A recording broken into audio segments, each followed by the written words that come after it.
Félicitations à Albert Yuma pour sa prestation sur la problématique du déficit des souverainetés économiques sur les concessions minières en République démocratique du Congo. Donc félicitations à Albert Yuma.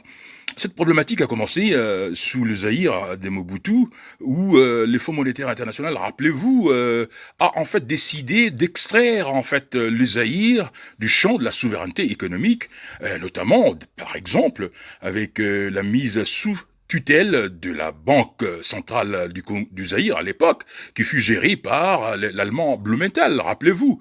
Mais cette problématique relative à la Gécamine a découlé après l'ajustement structurel, qui a aussi créé ses propres problèmes, a découlé en fait de ce qu'on appelait la mise en l'implémentation de la politique du paradigme de Washington Consensus, même si aujourd'hui on parle de post-Washington Consensus. Mais l'un de ces principes majeurs du Washington Consensus était les désengagements en fait de l'État dans les secteurs miniers. C'est pourquoi la Gécamine a dû être obligée de céder ses concessions minières, des concessions juteuses, à plusieurs entreprises privées.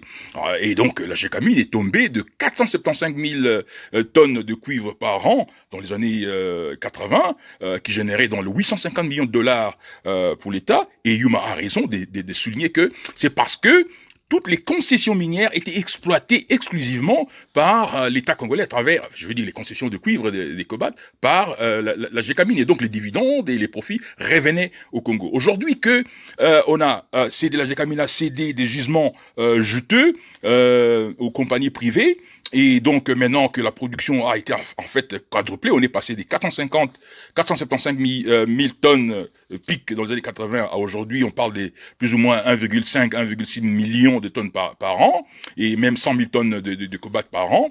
Et donc, ces exportations, leurs revenus n'appartiennent pas au gouvernement congolais, appartiennent à ces entreprises privées. Et comme Yuma le souligne, l'État n'a que 12-17%, c'est la même chose avec Kilomoto. Et c'est vrai que c'est les fonds monétaires internationaux qui nous avaient imposé cela. Et aujourd'hui, on réalise que, en réalité, on n'a plus véritablement de souveraineté économique et financière sur ces concessions minières. C'est pourquoi, évidemment, Yuma a posé la problématique avec courage et avec lucidité. Mais maintenant, en termes d'action corrective, nous avons toujours proposé depuis des années le recours au capitalisme d'État. Les concessions minières cédées sont des concessions minières cédées. Il faut améliorer leur gouvernance pour que l'État puisse obtenir ce qui lui revient de droit. Mais il faut dorénavant recourir ou appliquer les capitalismes d'État qui consistent pour le gouvernement congolais ou pour l'État congolais de faire quantifier ces gisements et de chercher sous le place dans le marché des capitaux le fonds les capitaux qu'il faut afin d'opérationnaliser ces concessions minières, notamment de lithium, de cobalt, de cuivre et surtout d'or, parce que aujourd'hui nous parlons de plus ou moins 40 tonnes d'or congolais exportés par an, mais les entreprises qui exploitent les gisements d'or n'appartiennent pas au gouvernement congolais, et donc le gouvernement congolais se contente des pitances. Et donc, si nous voulons créer des richesses nouvelles, si nous voulons accroître nos revenus, il faut recourir au capitalisme d'État. Les nouvelles entreprises minières à créer vont appartenir à l'État 100%. L'État peut faire quantifier les gisements et chercher les capitaux, mais la gestion doit être une gestion sur le mode moderne des corporations stratégiques, des corporations internationales.